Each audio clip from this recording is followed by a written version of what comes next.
chegando no capítulo 7 de Romanos e a gente continua nesse pensamento de Paulo, né, de que nós somos livres, né? Nós somos livres do pecado e em Romanos 6 a gente viu a relação do cristão com o pecado.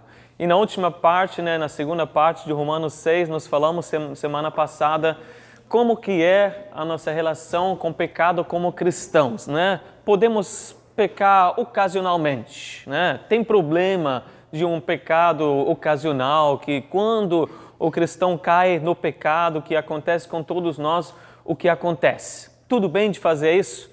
E Paulo falou, claro que não, de jeito nenhum, porque o pecado é pecado.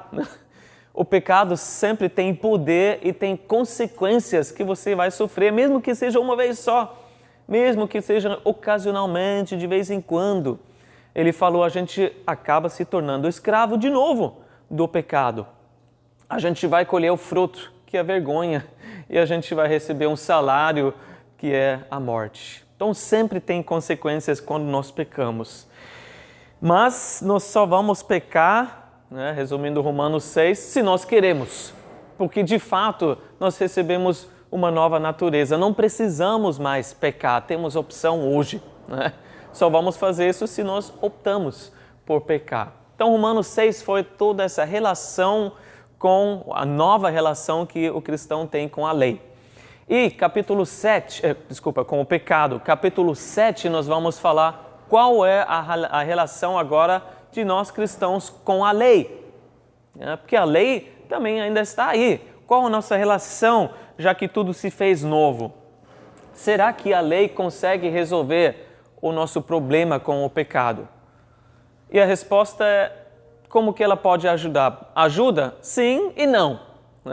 A lei foi dada por Deus, então obviamente tem algo bom nisso, né? Tem um propósito com a lei.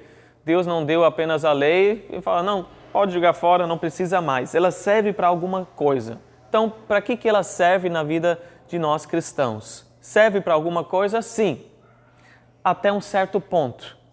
Mas, ao mesmo tempo, não. Porque, principalmente se a gente não entender corretamente a lei, as coisas vão até piorar, né? A gente está numa situação pior ainda do que antes. E muitas igrejas hoje, obviamente, estão cheios de cristãos que estão lutando com esse assunto, né? Estão se agarrando na lei para que ajude eles, que seja a solução, né, na lei para os seus problemas. Estão procurando por regulamentos, né, por instruções detalhadas. Eu devo, né, seguir ponto 1, 2, 3, eu vou estar livre desse problema do pecado. Se esforçam até o máximo, né, com as melhores das intenções, mas falham terrivelmente, né? Vão ter uma vida de derrota, uma vida de frustração, e infelizmente tem cristãos que vivem assim. Mas não precisam viver assim, porque a gente tem uma nova relação com a lei hoje. Mas precisamos entender o propósito da lei. Então vamos ler o versículo 1 do capítulo 7, que Paulo fala para os irmãos em Roma, tanto, né, cristãos judeus como cristãos gentios. Meus irmãos, falo a vocês como pessoas que conhecem a lei. Acaso vocês não sabem que a lei não tem autoridade sobre alguém apenas enquanto ele vive? Então, nós continuamos aqui a ideia que Paulo falou no capítulo 6, versículos 14 e 15, que ele falou, não estamos mais debaixo da lei, agora estamos debaixo da graça. Então, a pergunta, para que serve a gente agora debaixo da graça? Realmente tem algum propósito bom para nós? Ainda estamos sobre o domínio, sobre a autoridade da lei ou não? E aí podemos cair em dois extremos. Se a gente fala, estamos debaixo da graça, podemos fazer o que a gente quiser, vai para a libertinagem. Se as pessoas falam, estamos debaixo da graça, mas precisamos da lei para agradar a Deus, então, né, anda direitinho, caímos no legalismo. Nenhum nem o outro, né, é o que Deus tem para nós. É um novo relacionamento com a lei. Mas é importante a gente ver com quem Paulo está falando. Meus irmãos, falo a vocês como pessoas que conhecem a lei. Eram irmãos que conheciam a lei. né? Não eram leigos. Uma parte deles cresceu na lei como judeus, sabiam muito bem o que a lei fazia. E nós também precisamos entender qual é o propósito da lei, qual é o efeito que a lei tem sobre nós. Se a gente não entender isso, não precisamos nem continuar, não vamos entender essa passagem aqui. Então a pergunta, você conhece a lei? E, na verdade, no original fala, você conhece lei em geral? Nem fala a lei de Deus. Aqui Paulo ainda fala sobre a lei em geral. Claro que no contexto ele fala sobre a lei de Deus, né, no Antigo Testamento, mas em primeiro lugar ele fala, você conhece lei, o conceito lei? Lei é um padrão de conduta que se espera do homem, né, que se espera do ser humano. Então, obviamente, é a lei de Deus, né, o que Deus espera, né, do homem, os 10 mandamentos, por exemplo, mas também são as leis em geral. É um conjunto de regras com que todos concordam. A gente viu isso em Romanos 2, né? Através da consciência, todo mundo tem uma ideia daquilo que é justo ou injusto, daquilo que é certo ou errado, né? Independente do tempo, da era, das culturas, tem um conjunto de regras que a sociedade concorda. Senão, ninguém pode falar, não, isso não está certo. Quem disse? Né? Nossa, essa manobra aí foi injusta comigo. Quem disse? A nossa consciência, né, já diz para nós o que é certo e errado. E as pessoas acabam, claro, se medindo né, de acordo com esse padrão. Então, qual é o propósito de qualquer lei? É condenar o erro, né? Falar que você está errado. A lei não vem para dar tapa nas costas, parabenizando, muito bem, continua, né? Ou agradecendo, obrigado por fazer o que é certo. A lei espera que você faça o que é certo. Se você não fizer, então vai ser condenado e punido. Então, o efeito é qual? Desencorajar a pessoa, né? A lei serve para desencorajar você a errar, né? Uma multa, por exemplo, desencoraja você a quebrar essa lei de trânsito. E você vai pensar 2 vezes, será que vale a pena fazer essa virada aqui, né? Andar um pouco mais rápido ali, vou ganhar 2 minutos, para que serve, né? Não vou quebrar essa lei porque vai ter uma multa. É isso que a lei faz, ela desencoraja, né, a pessoa a fazer o que é errado. A lei, né, já que ninguém quer ser desencorajado, nem colocado para baixo, a lei gera um certo tipo de desespero, de depressão, né? Ninguém gosta de ficar sob condenação, mas é isso que a lei tem como efeito. E então temos algumas reações à lei. Como você pode detectar se alguém vive debaixo da lei? Ou ainda pensa que precisa de alguma forma da lei? Em primeiro lugar, essa pessoa vai ser orgulhosa da sua própria performance. E vocês sabem como que é, né? Sempre vai chamar atenção para aquilo que fez bem. Olha o que eu estou fazendo, estou jejuando, estou orando, né? Estou lendo a minha Bíblia, né? Todos os dias, já li ela 10 vezes, né? Vai sempre chamar atenção para aquilo que está fazendo, obviamente, olha que bom. Mas a gente pergunta, mas como que pode se gabar dessas coisas, já que a lei sempre traz uma sensação de derrota? Esse orgulho e mostrar o orgulho, na verdade, é uma tática, uma estratégia para não olhar para os erros da pessoa, né? É uma estratégia para desviar a atenção das suas falhas, sempre destacando algumas áreas em que realmente está acima da média, né? Mas para ninguém olhar o que está fazendo de errado. Segundo lugar, essa pessoa debaixo da lei vai criticar as outras pessoas demais, que também é uma estratégia para não chamar atenção para si mesmo, né? Porque se todo mundo está olhando para outro, eu estou bem. E mais ainda, se sente mais justa, mais santa, porque ela mesma acha que não está fazendo essas coisas. Não se sente culpado das coisas que ela julga nos outros. Mas, como a gente também já viu, é engraçado que essa pessoa que aponta para o outro geralmente faz exatamente o que julga na outra pessoa. Terceiro lugar, essa pessoa jamais vai admitir o erro, né? Não vai admitir, porque prefere fingir que está vivendo aquele padrão, né, que prega, que sabe que Deus está esperando dela. E admitir o erro também seria admitir que precisa mudar. E já que eu estou bem, eu sou uma pessoa espiritual, não preciso mudar nada.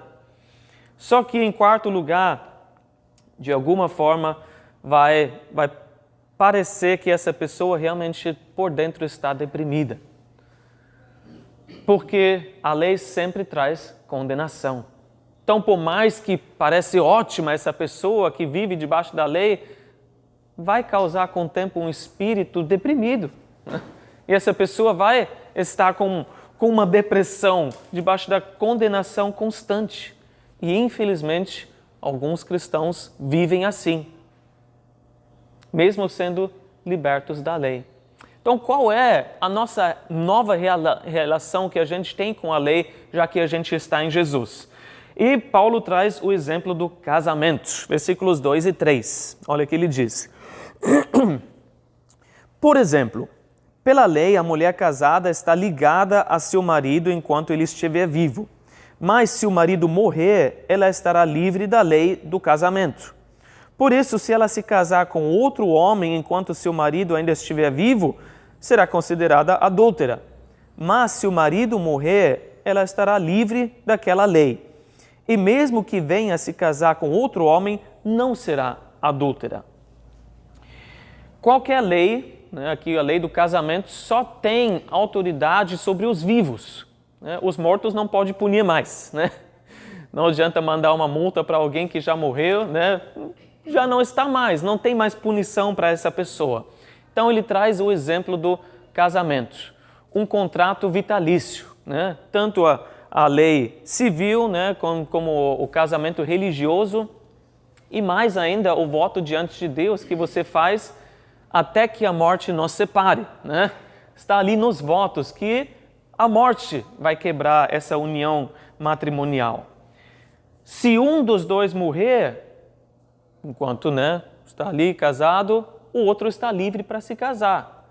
Mas, se, né, a pessoa optar por estar com outra pessoa enquanto o cônjuge viver, vai ser um adúltero, vai ser uma adúltera. Quebrou a lei e vai ser considerado assim.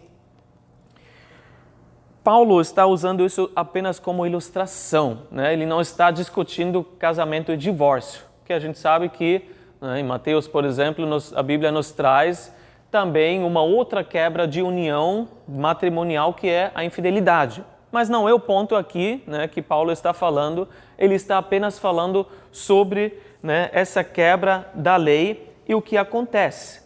Perceba uma coisa só, para a gente entender quem é quem nessa ilustração. A lei parou de existir ali no meio? Não. A lei não morreu em relação a essas pessoas. E a gente já vai descobrir que nós morremos para a lei. O que acontece aqui é que a lei continua guiando as vidas. A lei continua estando ali. A lei, durante a vida de ambos, diz, vocês são casados, vocês precisam ficar juntos. Uma vez que um dos cônjuges morrer, né, ela fala, você está livre. Mas mesmo assim a lei continua, só que agora ela não tem o direito de falar, continua com essa pessoa. Não tem mais autoridade, não tem mais poder sobre essa vida porque o cônjuge morreu. Então a lei continua existindo em nossas vidas também. Jesus falou, eu não vim para abolir, joga tudo fora. Eu vim para cumprir. Então o ponto principal aqui é que a morte tira todas as obrigações que a gente teria diante da lei. A morte põe um fim às obrigações. E então a gente vê no versículo 4, qual a nossa nova relação com a lei. Assim, meus irmãos, vocês também morreram para a lei por meio do corpo de Cristo, para pertencerem a outro, aquele que ressuscitou dos mortos, a fim de que venhamos a dar fruto para Deus. Então, nós é que morremos para a lei. A lei está ali do lado de fora, estava e continua estando, e enquanto ambos estão vivos, fala, vocês estão casados, vocês precisam ficar juntos. Nessa ilustração, nós, cristãos, somos a mulher. E nós estávamos casados com quem? Com a velha natureza em Adão. A gente estava preso nesse casamento, né? Por mais que a gente quisesse sair, porque era uma opressão, a gente não conseguia. Por mais que a gente queria fazer o que é certo, a gente não conseguia. A gente fazia o que desagradava a Deus. Romanos 3,12 nos falou, não há ninguém que faça o bem, não há nenhum sequer. A gente estava ligado com essa natureza, presa nessa natureza e nesse estilo de vida. Infelizmente, várias mulheres estão, vamos dizer, pelo matrimônio presas a uma pessoa que faz coisas erradas, um alcoólatra, e sofre junto com esse estilo de vida. Nós sofríamos com esse estilo de vida do nosso antigo marido, a natureza em Adão. Sofríamos vergonha, a corrupção e no final a morte, a escravidão, tudo mais. Então a mulher, nesse exemplo aqui, não pode ter os dois maridos ao mesmo tempo, senão ela vai ser adúltera. Só se o primeiro morrer, ela vai estar livre. Se ela tentar viver com os dois ao mesmo tempo, quebrou a lei, está errada, vai ser adúltera. E espiritualmente falando, adultério é nada mais do que simplesmente a hipocrisia. E a lei vai vir com peso e falar, você é hipócrita. Você está tentando viver o padrão de Deus, mas na tua velha, antiga natureza em Adão. E você vai falhar miseravelmente. Mas, essa boa ilustração para nós, o velho homem morreu. Quando que ele morreu? Junto com Jesus. Quando Jesus foi crucificado ali, e a gente viu isso no capítulo 6, o nosso velho homem morreu. A natureza pecaminosa, que a gente não tinha outra opção, só podíamos pecar, morreu, não está mais. Então, juntando Romanos 6 com Romanos 7, nós morremos para o pecado. Não precisa mais pecar. E nós morremos para a lei. Você não está mais debaixo do domínio da lei. O velho homem em Adão já morreu. E agora, como diz aqui no versículo 4, estamos livres. Livres para quê? Para escolher estar unido a outro marido, a outra pessoa. Não estamos livres, estou livre da lei, estou debaixo da graça. Não estamos livres para viver uma vida louca de solteiro no mundo, mas estamos livres para agora se unir a Jesus. E Jesus, a Bíblia chama ele de nosso marido, Ele é o nosso marido, nós somos unidos a ele, assim como se fosse através de um matrimônio. Nós somos unidos a ele para sempre. E aqui ainda está um detalhe, que aquele que ressuscitou dos mortos.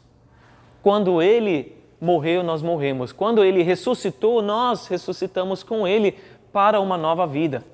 Recebemos um novo homem. Esse novo homem agora é casado com, ou a nova mulher pela ilustração, essa nova pessoa é casado com Jesus, é unido com Jesus. E a lei não pode falar mais nada contra essa união. Não pode vir mais com condenação, não pode falar mais, não, você tem que obedecer, senão você vai morrer. A gente está livre dessa condenação da lei. E qual o fruto que a gente colhe então? Vamos comparar o antes e o depois. Versículos de 5 a 6. Pois quando éramos controlados pela carne, as paixões pecaminosas despertadas pela lei atuavam em nosso corpo, de forma que dávamos fruto para a morte. Mas agora, morrendo para aquilo que antes nos prendia, fomos libertados da lei para que sirvamos conforme o novo modo do Espírito e não segundo a velha forma da lei escrita. Como que era a nossa vida antes, quando a gente estava vivendo na carne, quando a gente tentava fazer aquilo que era certo, mas a gente ainda estava ligado com o velho Adão, O velho homem ainda não tinha morrido. O que a gente fazia? A gente seguia as paixões pecaminosas o tempo todo. Não tinha nem opção, A gente tentava, mas nunca conseguia fazer o que é bom. A gente falhou constantemente. A gente vivia também em constante condenação pela lei, porque a gente estava casado com o velho homem e querendo viver uma nova vida. E a lei, com razão, falava: você está fingindo.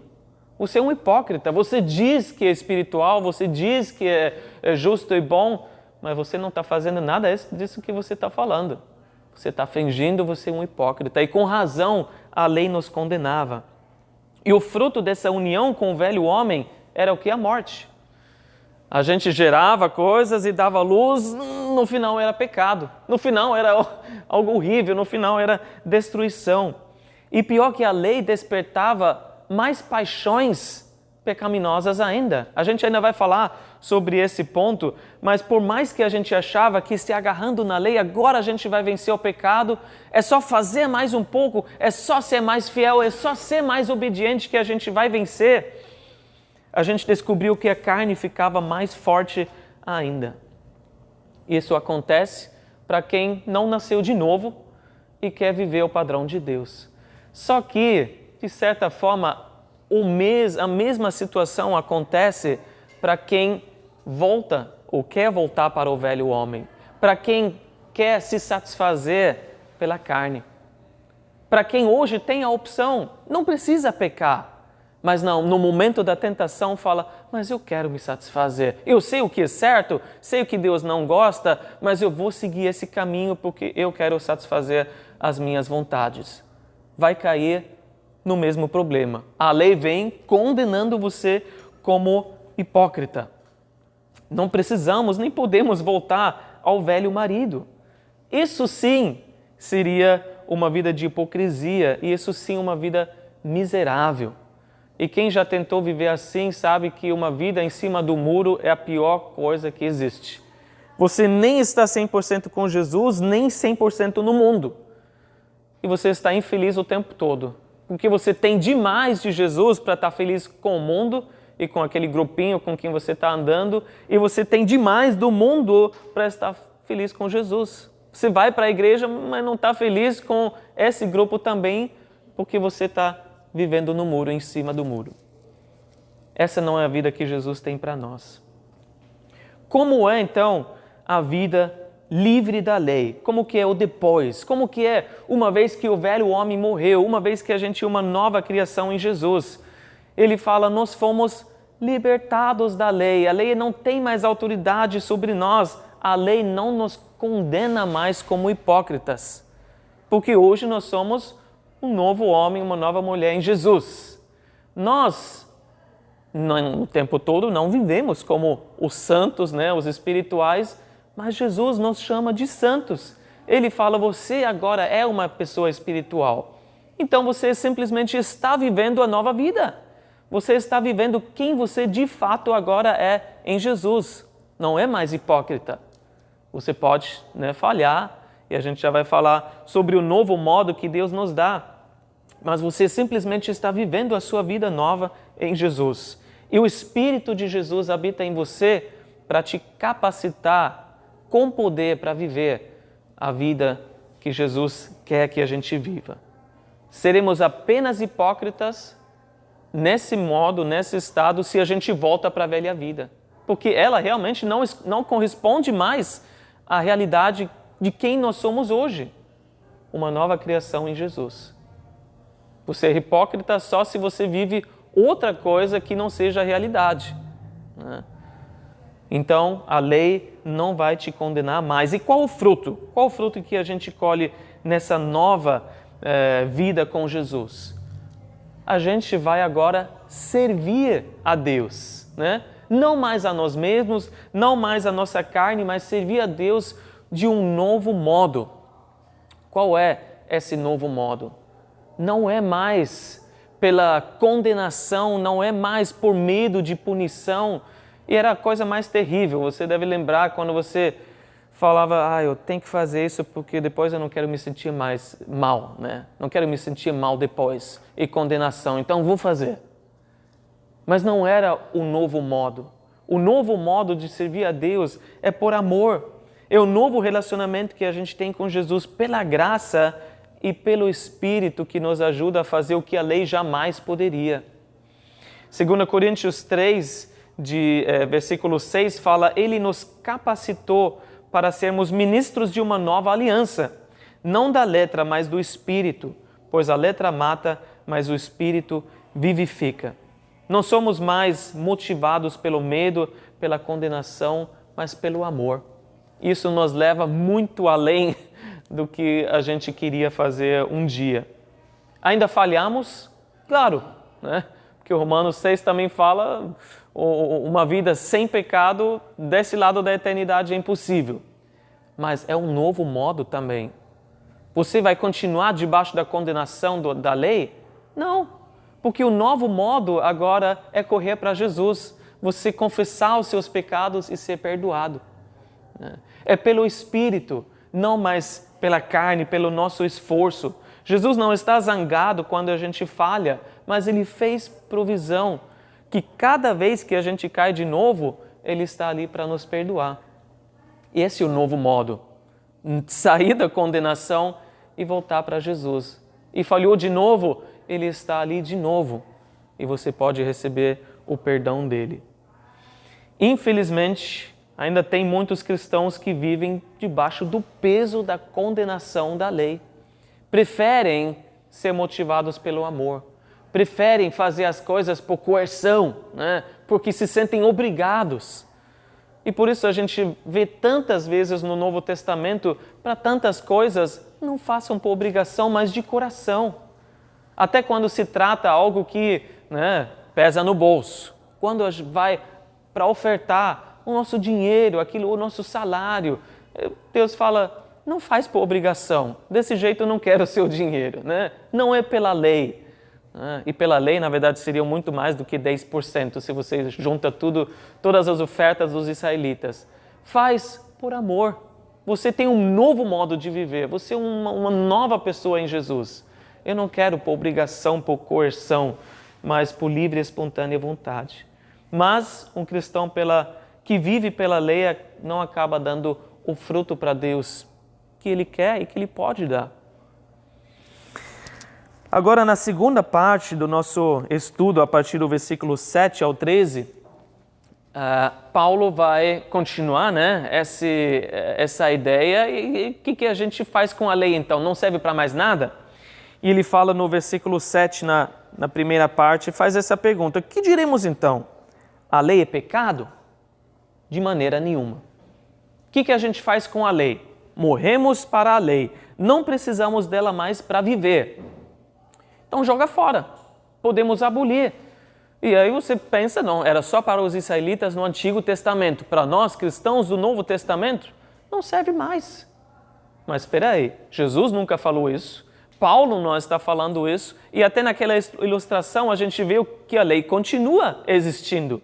A lei não foi abolida quando o marido morreu. A lei ainda continua guiando as vidas de certa forma. Então, para que serve? Qual é o propósito para nós cristãos agora? E a segunda parte do versículo 7 fala o primeiro de 4 pontos. De fato, eu não saberia o que é pecado a não ser por meio da lei, pois na realidade eu não saberia o que é cobiça, se a lei não dissesse não cobiçarás. Ele fala de si mesmo, eu não saberia. Ele começa a falar da sua experiência com a lei, e ele tinha muita experiência com a lei, porque Paulo, como bom judeu, desde pequenininho conhecia a lei. A gente pode imaginar que ele cresceu ali num lar protegido, né? Um lar judaico ali, que os pais eram, né, bem rígidos na lei, e ele também cresceu assim. E naquele ambiente a gente pode até entender como muitos jovens que nasceram num lar cristão, num berço cristão, Paulo, deve ter pensado como esses jovens hoje. Não é tão difícil seguir a lei, né? Não tenho grande dificuldade de seguir a lei. Claro, nesse ambiente protegido, não parece muito difícil. Eu não tenho problema com roubo, nem tanto com mentira, mas principalmente com adultério, com assassinato. Não tenho problema com esses mandamentos aí. Parece fácil, até que ele chega no último. Não cobiçarás. E aí pega todo mundo, né? Até aquele que não tem problema com os pecados externos, Porque até aí é tudo externo. Mas chega no último mandamento, é um problema interno. É você ter cobiça, que depois gera outros pecados.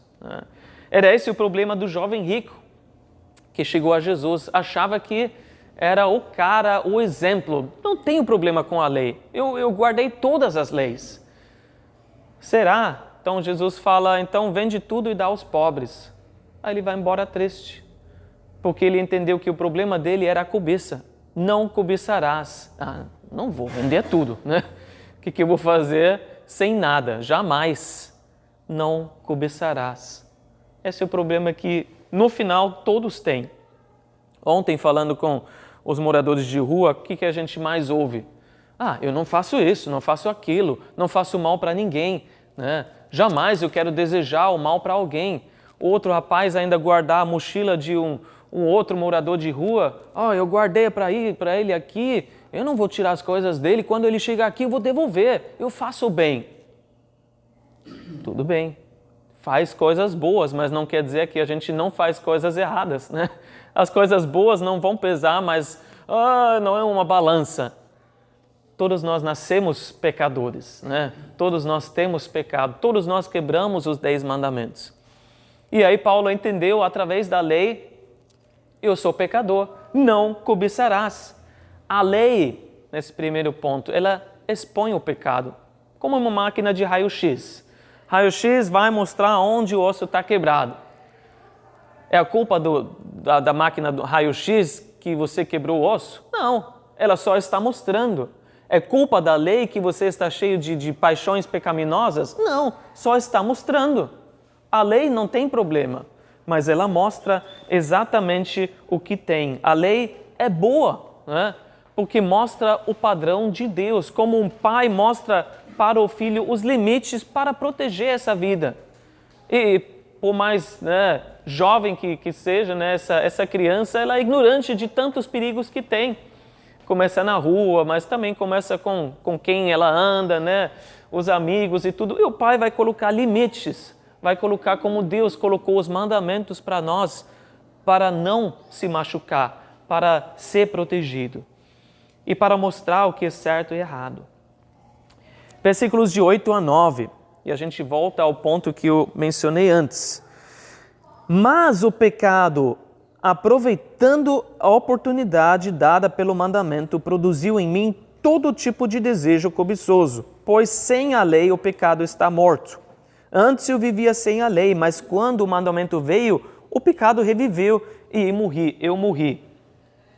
Segundo ponto, o que a lei faz? Ela desperta o pecado.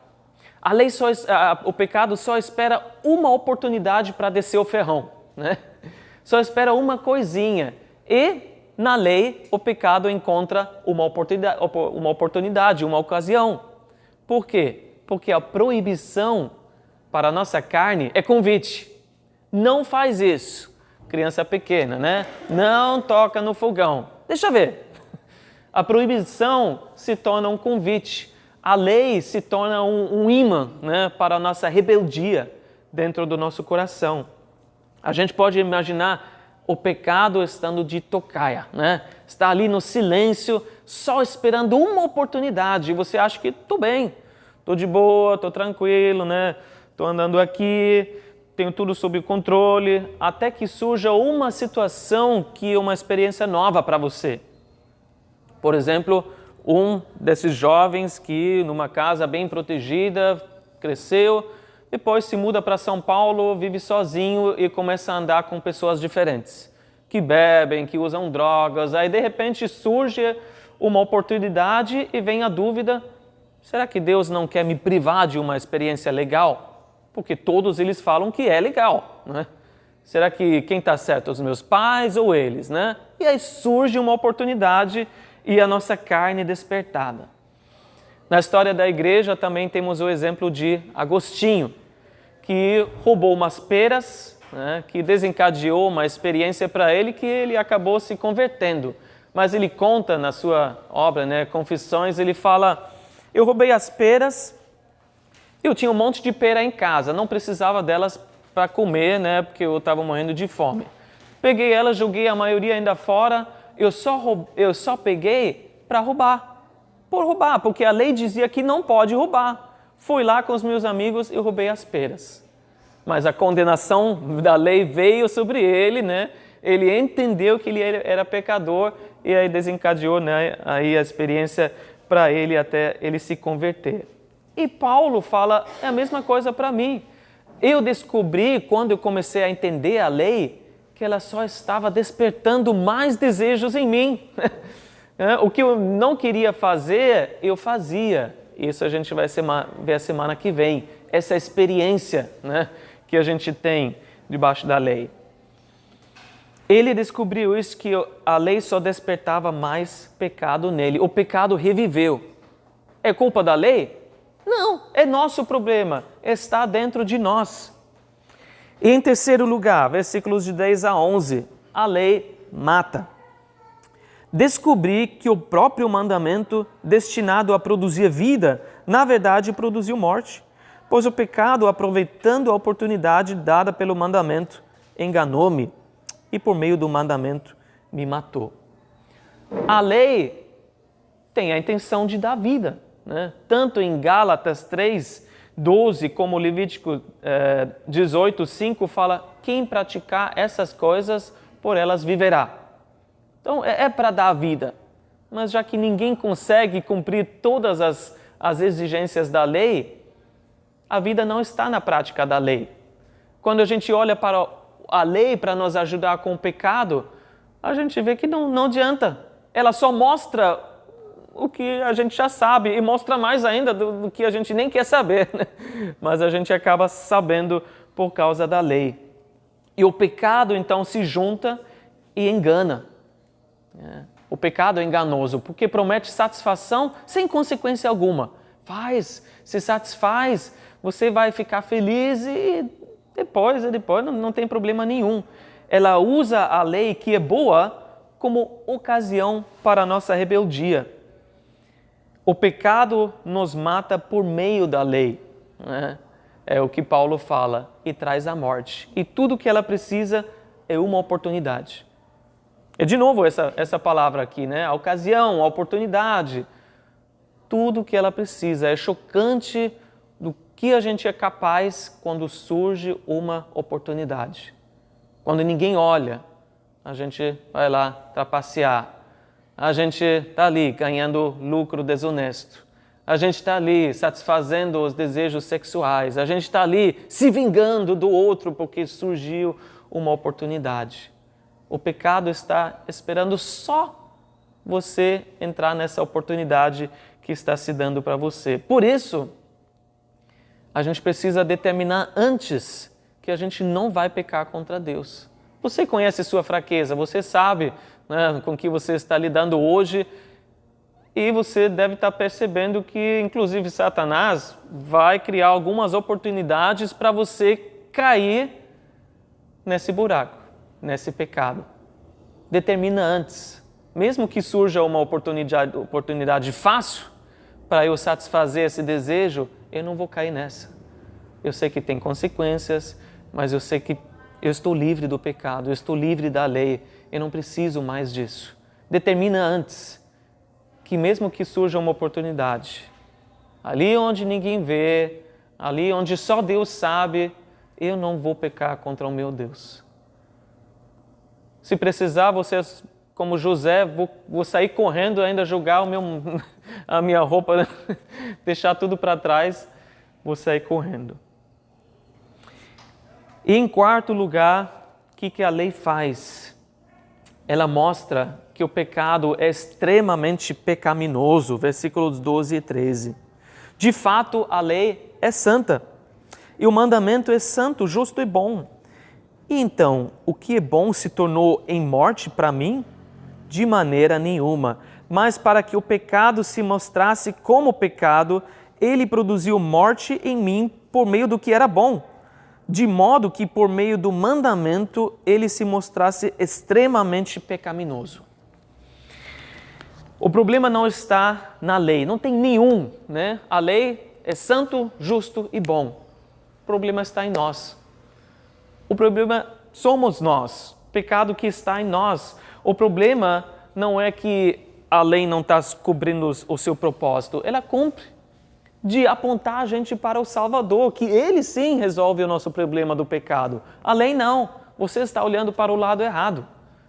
A lei, para aquilo que ela foi feita, é perfeita. Ela é santa, justa e boa. Então, meu Deus, Satanás conseguiu virar o jogo e usar aquilo que era bom contra nós? Parece, né? Só que não, de jeito nenhum.